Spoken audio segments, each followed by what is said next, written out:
नमस्कार, सुप्रभात, good morning. आप देख रहे हैं IBS 24। मैं हूं आपके साथ राहुल सिन्हा। सुबह 7 बजे की खबरों में आपका स्वागत है। शुरुआत करेंगे हेडलाइंस के साथ।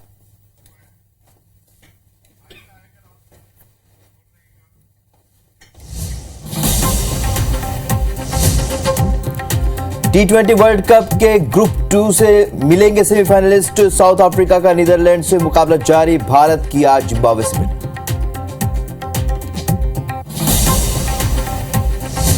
दिग्गजों का चुनावी दौरा जारी। पीएम मोदी गुजरात के वलसाड़ में सभा को करेंगे संबोधित। हिमाचल प्रदेश के दौरे पर है सीएम भूपेश।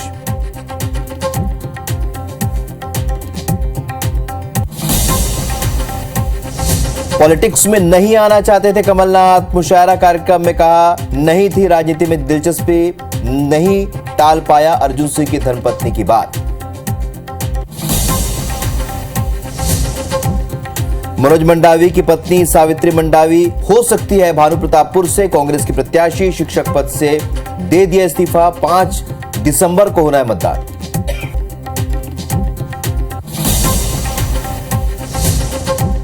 भोपाल से कुख्यात अपराधी अमन सरदार गिरफ्तार। इंदौर भोपाल में रेप हत्या समेत 15 से भी ज्यादा केस दर्ज। पुलिस ने निकाला जुलूस।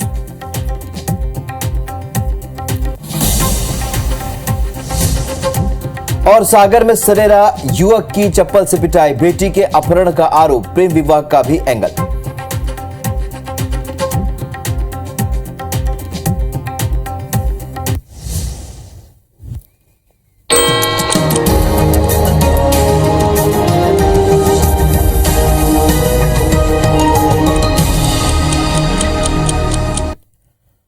चलिए तो खबर की शुरुआत करेंगे इस वक्त की बड़ी खबर के साथ। भोपाल में फिर से लव जिहाद का मामला सामने आया। शिकायत लेकर थाने पहुंची है युवती। खलील नाम के युवक पर दैहिक शोषण का आरोप लगाया है। आरोपी ने धर्म परिवर्तन कराया, ये उसने आरोप लगाया। गोमांस खिलाया। गर्भवती होने पर खलील ने छोड़ दिया, ये आरोप लगाया।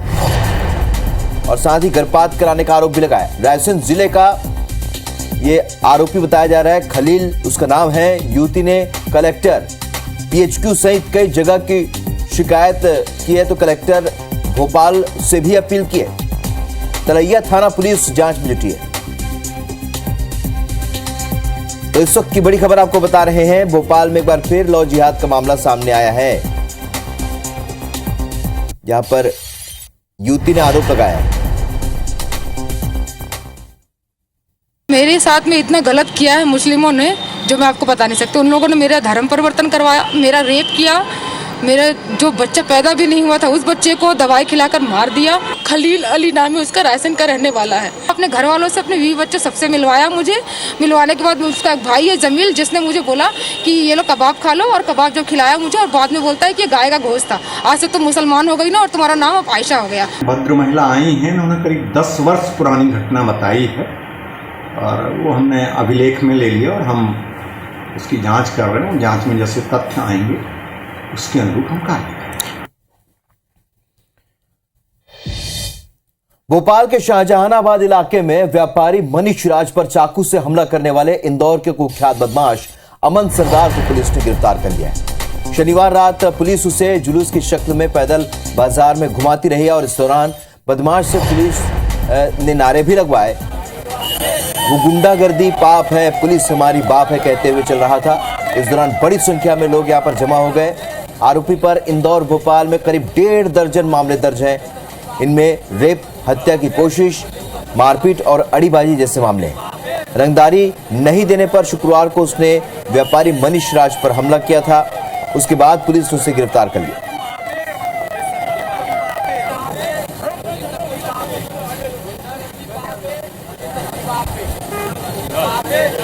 तो ये तस्वीर जो आप देख रहे हैं,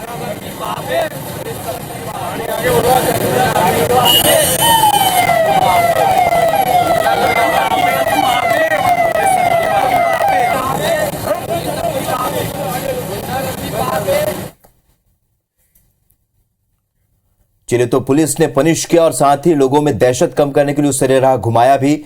सत्येंद्र भदौरिया हमारे सहयोगी इस वक्त लाइव हमारे साथ भोपाल से जुड़े। सत्येंद्र, पुलिस ने डर कम करने के लिए एक निगरानी शुदा बदमाश के साथ ऐसा किया, तो क्या लगता है इस कार्रवाई को लेकर, क्या कुछ रिएक्शन है, कितने लोग वहां पर अब इस भय से मुक्त हुए हैं? देखिए राहुल, पहले तो ये बात कर लें कि राजधानी भोपाल में पुलिस कमिश्नरी लागू है ना। पुलिस कमिश्नरी के बाद अगर कहा जाए तो पुलिस का खौफ कितना है बदमाशों में, इसका भी तो ये अंदाजा नहीं लगाया जा सकता। क्योंकि जिस तरह से राजधानी भोपाल में मामले सामने आ रहे हैं और देखने में आ रहा है कि जो लगातार वीडियो वायरल हो रहे हैं, उससे कहीं नहीं लगता कि भोपाल में पुलिस का इकबाल बुलंद रह गया है। क्योंकि ये जिस तरह का ये मामला सामने आया था, ये इंदौर का बदमाश भोपाल में आकर रंगदारी दिखा रहा है और यहाँ पर एक व्यापारी से रंगदारी के नाम पर 5 लाख रुपए मांग रहा है। जब व्यापारी ने पैसा देने से इनकार कर दिया तो उसको भरे मार्केट की भी चाकू मार दिया और चाकू मारकर उसको लहूलुहान करके फरार हो गया बदमाश।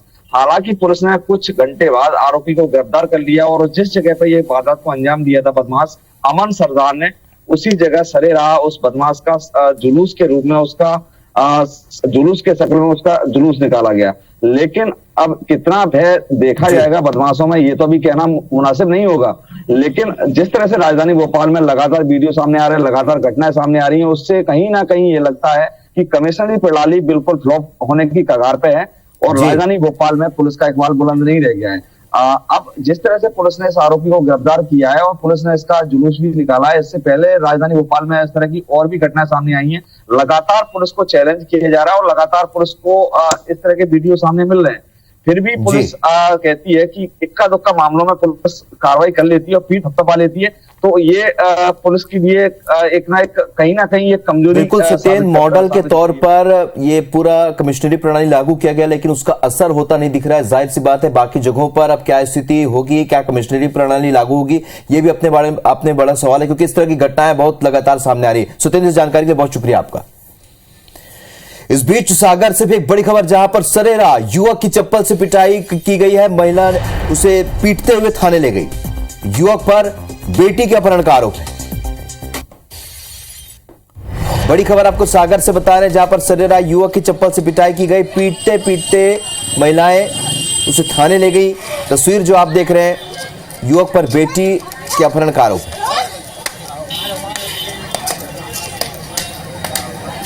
तो सागर से तस्वीरें देख रहे हैं जहां पर सरेराह युवक की चप्पल से पिटाई की गई और पीटते पीटते महिलाएं उसे थाने लेकर गई। युवक पर बेटी के अपहरण का आरोप है।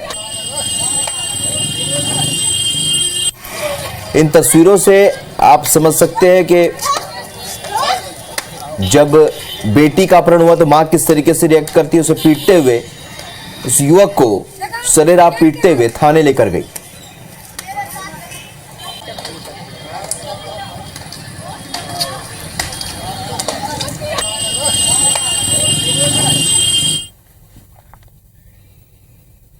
बात जबलपुर की करते हैं, जहां एक महिला ने ट्रांसपोर्टर कारोबारी बबलू अग्रवाल पर यौन शोषण के आरोप लगाने के बाद जहर खा लिया। महिला को अस्पताल में भर्ती कराया गया, जहां उसका इलाज जारी है। महिला का आरोप है कि बबलू अग्रवाल सरकारी जमीन पर बने उसके घर का अतिक्रमण न हटने पर झांसा देता था और झांसा देकर उसने महिला के साथ रेप किया। बीते दिनों जब कोर्ट के आदेश से महिला का घर अतिक्रमण कार्रवाई से हटा दिया गया तो महिला ने ट्रांसपोर्ट कारोबारी पर गंभीर आरोप लगाए और जहर खा लिया। महिला ने पुलिस पर भी आरोप लगाया है। महिला ने कहा है कि लॉर्डगंज थाने की पुलिस भटका रही है। फिलहाल पुलिस आरोपी बबलू अग्रवाल पर लगे आरोपों की जांच के बाद कार्रवाई की बात कह रही है। तो आपको बता दें कि जबलपुर की यह घटना, जहां पर एक महिला ने ट्रांसपोर्ट कारोबारी बबलू अग्रवाल पर यौन शोषण का आरोप लगाया है और जहर खा लिया। महिला को अस्पताल में भर्ती कराया गया है, जहां पर उसका इलाज चल रहा है। बबलू उर्फ राजेश अग्रवाल, इन्होंने हमारे मकान को गिराने की काफ़ी कोशिशें, काफ़ी जलीली हरकतें की हमारे साथ, जिसमें एक कार्य होता शोषण का। इन्होंने हम पे शोषण का पूरा जोर दिया और हमारा बलात्कार भी किया 2 साल पहले। महिला द्वारा जहर का सेवन किया गया है। बबलू अग्रवाल नामक ट्रांसपोर्ट जो व्यवसायी, गलत तरीके से उसको मोबिलाइज करने के लिए कहा गया था और उसके साथ उसने बलात्कार किया था। और इसमें बलात्कार के साथ साथ SC/ST की धाराओं को भी समावेशित किया गया है और अग्रिम जांच थाना कोतवाली के द्वारा की जाएगी। अभिषेक हमारे सहयोगी इस वक्त लाइव इस खबर पर हमारे साथ जबलपुर से जुड़ रहे हैं। अभिषेक, जिस तरीके से ये पूरा मामला सामने आया है, महिला ने आरोप लगाया है, फिलहाल पुलिस किस दिशा में जांच कर रही है, क्या कुछ कार्रवाई हो सकती है? देखिए राहुल, राजेश अग्रवाल और बबलू अग्रवाल जबलपुर नगर ट्रांसपोर्ट संघ के चेयरमैन है, अध्यक्ष है। और जो महिला है 29 वर्षीय जिसने बबलू अग्रवाल पर यौन शोषण के आरोप लगाए हैं, उसका कहना है कि लगभग 2 महीने पहले उसे जो गोहलपुर थाना क्षेत्र में उसका मकान बना है सरकारी जमीन में अतिक्रमण कर उसको तोड़ने का नोटिस एसडीएम ऑफिस से मिला था। और उस एसडीएम ऑफिस में वह जब नोटिस लेकर गई थी, उस दौरान एसडीएम ऑफिस में बबलू अग्रवाल महिला को मिला था और उसने महिला से कहा था कि अधिकारियों से उसकी पहचान है, उस नोटिस को कैंसिल करा देगा, उसका जो मकान है भाई टूटने से बचा देगा। इसके बाद उसने अपनी बात झांसे में महिला को लिया और लगभग 2 से 3 बार महिला का दैहिक शोषण किया। और इसके बाद जब कोर्ट के आदेश पर महिला का मकान तोड़ दिया गया, क्योंकि वहां पर जो है रोड चौड़ी होनी थी और जो डेवलपमेंट के काम थे वो होने थे, तो ये साथ की जमीन पर मकान था वो टूट गया। उसके बाद महिला ने शिकायत की, लेकिन पुलिस के बबलू के रसूख के चलते पुलिस ने सुनी नहीं। उसके बाद महिला ने जो है कल आत्मघाती कदम उठाया है, जहर खा लिया है। महिला को अभी गंभीर हालत में निजी अस्पताल में इलाज भर्ती किया गया है इलाज के लिए, जहां उसका इलाज जारी है। लेकिन महिला ने आरोप पुलिस पर भी लगाए कि शिकायत करने के बाद भी उसकी कार्रवाई नहीं हुई। अब लेकिन पुलिस जो है अपने दामन पर जब दाग लगे हैं तो उसे बचाने के लिए पुलिस कह रही है कि भाई मामला दर्ज भला ही ना किया हो, लेकिन शिकायत पर उसने जांच शुरू कर दी थी। और आपको बता दूं कि जो पुलिस का कहना है कि वह किसी भी सूरत में जो महिला के आरोप है बबलू अग्रवाल पर लगाए गए हैं उनकी तस्दीक कर रहे हैं, और किसी भी अगर बबलू अग्रवाल पर दोषी पाए जाते हैं तो वह सख्त कार्रवाई करेगी, महिला को न्याय दिलाकर रहेगी। क्योंकि समझ में आ रहा है कि पुलिस हर बिंदु पर जांच कर जा रही है, अलग अलग जो एंगल हो सकते हैं इस तमाम विषयों पर जांच करने जा रही है। इस जानकारी के लिए बहुत बहुत शुक्रिया अभिषेक आपका। बढ़ते आगे, राजधानी भोपाल की सेंट्रल जेल की सुरक्षा व्यवस्था पर एक बार फिर से सवाल खड़े हो रहे हैं। दरअसल राजधानी की सेंट्रल जेल में मुलाकात का एक वीडियो वायरल हुआ है। यह वीडियो जेल मुलाकात की जाली का है, जहां पर मोबाइल ले जाने पर पाबंदी है। ऐसे में सवाल खड़े हो रहे हैं कि मुलाकात जाली तक मोबाइल कैसे पहुंचा। ये वीडियो 2 दिन पहले का बताया जा रहा है, जिसमें दोनों तरफ दिख रहे बदमाशों में जेल के अंदर की तरफ इंदौर का कुख्यात बदमाश सलमान लाला है, जबकि मुलाकात करने पहुंचा जावेद चिराटा है। सलमान लाला को 2 नवंबर को इंदौर जेल से भोपाल सेंट्रल जेल शिफ्ट किया गया है। बताया जा रहा है कि सलमान लाला इंदौर का कुख्यात बदमाश है, जिस पर दर्जनों अपराध दर्ज हैं। वीडियो वायरल होने के बाद से जेल विभाग में हड़कंप मच गया है।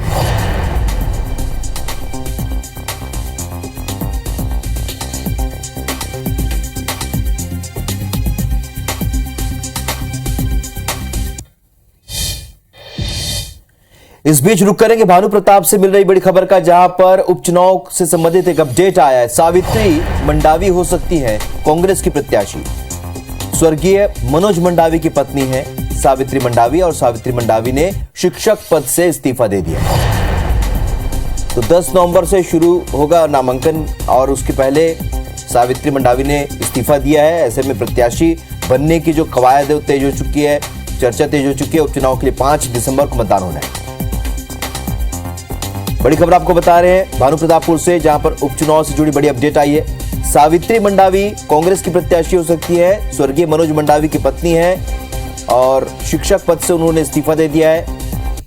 10 नवंबर से चूंकि नामांकन प्रक्रिया शुरू होनी है और 5 दिसंबर को मतदान होना है।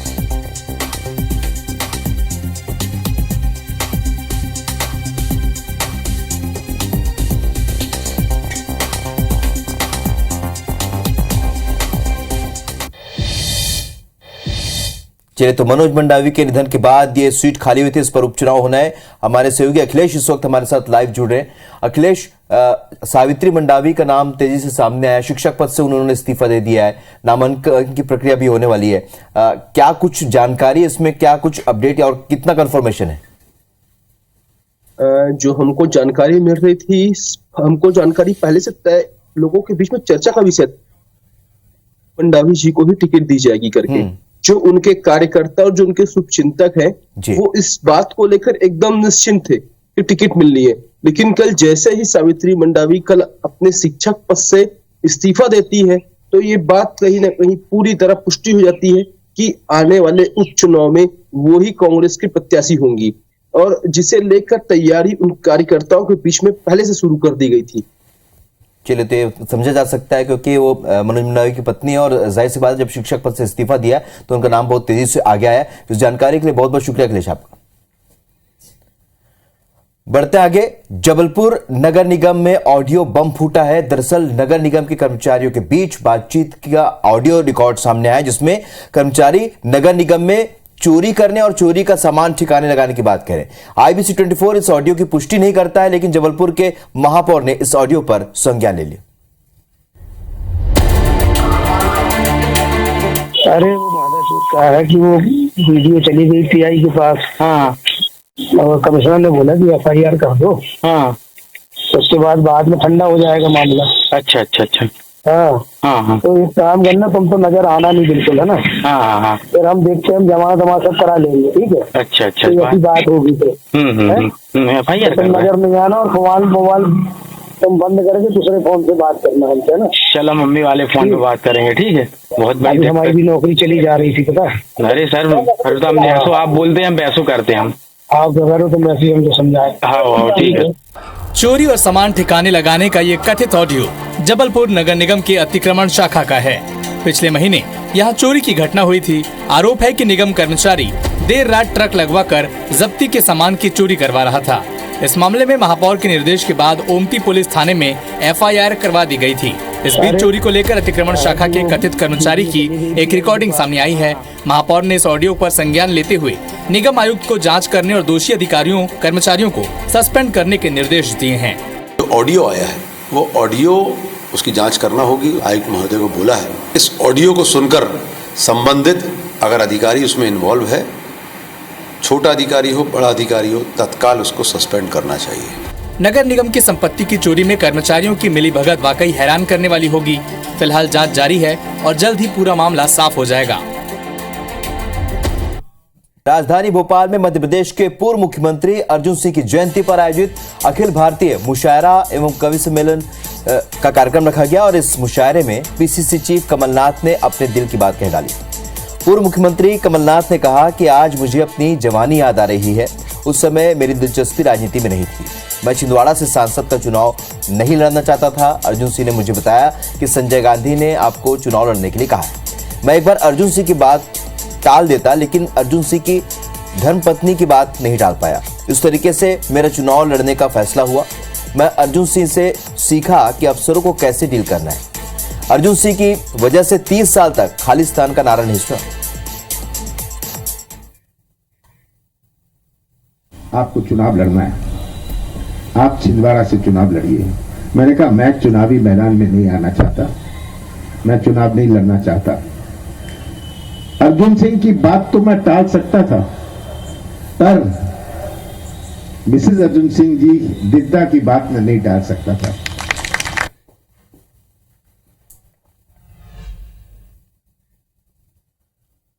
विश्व हिंदू परिषद से पूरे मध्य प्रदेश में आज से हित चिंतक अभियान शुरू करने जा रही है और हिंदू धर्मांतरण के मामलों को चिन्हित कर घर वापसी की पहल भी करेगी। हिंदू कमजोर तो राष्ट्र कमजोर, इस नारे के साथ विश्व हिंदू परिषद पूरे प्रदेश में हित चिंतक अभियान शुरू करने जा रहा है। अभियान की खास बात यह है कि न सिर्फ प्रदेश में 23,500 गांव तक विश्व हिंदू परिषद अपनी पहुंच कायम करेगा, बल्कि हिंदू धर्मांतरण के मामलों को चिन्हित कर उनकी घर वापसी की पहल भी की जाएगी। ये अभियान 6 से 20 नवम्बर तक चलाया जाएगा। 17 लाख हित चिंतकों को जोड़ने का लक्ष्य रखा गया है। मध्य प्रदेश में 17 लाख हित चिंतक बनाने का लक्ष्य रखा है। हम सफल होंगे और इससे अधिक ही बनेंगे। कांग्रेस पार्टी को धर्म के मामले में, समभाव के मामले में बोलने का कोई अधिकार नहीं है। तो कांग्रेस ने इस अभियान पर ही सवाल उठा दिए हैं। 18 साल से मध्य प्रदेश में भारतीय जनता पार्टी की सरकार है। यदि हिंदू कमजोर हुआ तो उसका दोषी कौन? चुनाव नजदीक है और चुनाव से पहले हिंदू वोटर्स पर सभी दलों की नजर है। जाहिर है कांग्रेस हिंदुत्व का मुद्दा आसानी से बीजेपी के पाले में नहीं जाने देगी। बात करते हैं महासमुंद की, जहां पर सहकारी समितियों में नियुक्ति को लेकर कांग्रेस में मनमुटाव की स्थिति है। हालांकि कांग्रेस नेता इस बात से इंकार कर रहे हैं। महासमुंद जिले के सरायपाली विधानसभा क्षेत्र में सहकारी समितियों में नियुक्तियों को लेकर कांग्रेस में मनमुटाव की स्थिति बन गई है। नाराज कांग्रेसी नियुक्तियों में मनमानी का आरोप लगा रहे हैं। विधायक और जिलाध्यक्ष की बातों से असंतोष झलक रहा है। खासकर तोसगांव सोसाइटी की बात करें तो कई नेता जिला इकाई के सामने इस्तीफा देने की बात कह चुके हैं। जो व्यक्ति खास करके जो चुनाव लड़कर के कभी सोसाइटी के अध्यक्ष नहीं बन सकते, ऐसे लोगों ने हमने उन लोगों को प्राथमिकता दी है, इसीलिए कुछ लोग उसका विरोध कर रहे हैं। हालांकि गुटबाजी और नाराजगी से सभी कांग्रेस नेता इनकार कर रहे हैं। ये शिकायत मेरे पास भी आई है। संगठन में सभी पार्टी कार्यकर्ताओं का सम्मान है, उनकी भावनाओं का सम्मान है और इसी बात को हमने ध्यान में रखते हुए हमने जितनी भी जानकारी हमको प्राप्त हुई है उसको हमने पार्टी हाईकमान को अवगत करा दिया है। कांग्रेस में पैदा हुए असंतोष को रोका नहीं गया तो विधानसभा चुनाव में इसका असर होना तय है। छत्तीसगढ़ बीजेपी महिला मोर्चा ने महतारी हुंकार रैली की तैयारी तेज कर दी है। बिलासपुर में 11 नवंबर को होने वाले आंदोलन के लिए जिलेवार बैठकों का दौर जारी है। बिलासपुर में 11 नवंबर को बीजेपी महिला मोर्चा की महतारी हुंकार रैली होने जा रही है, जिसकी तैयारी में बीजेपी जोर शोर से जुट गई है। रैली को सफल बनाने के लिए सभी जिलों में अलग अलग बैठकों का आयोजन किया जा रहा है। बीजेपी की महिला कार्यकर्ताओं को प्रेरित करने के लिए अलग अलग चरणों में कार्य किए जा रहे हैं, जिसके तहत पोस्टर विमोचन और स्कूटी रैली शामिल है। इस रैली में केंद्रीय मंत्री स्मृति ईरानी और बीजेपी महिला मोर्चा की राष्ट्रीय अध्यक्ष भी शामिल होंगी। इस आंदोलन में प्रदेश भर के 1 लाख कार्यकर्ताओं के बिलासपुर पहुंचने का बीजेपी ने दावा किया है। 11 तारीख को बिलासपुर में बड़ी संख्या में पूरे प्रदेश से बहनें आएंगी और लगभग 75,000 बहनों का हमारा टारगेट है और माननीय स्मृति ईरानी जी भी इस कार्यक्रम में आने वाली हैं। रैली में शराबबंदी, महिला अत्याचार समेत कई मुद्दों की गूंज सुनाई देगी। ये पहला बड़ा प्रदर्शन है जो राजधानी के बाहर बिलासपुर में किया जा रहा है। इसके पहले कांग्रेस नेता और विधायकों के घर के बाहर प्रदर्शन किया गया था।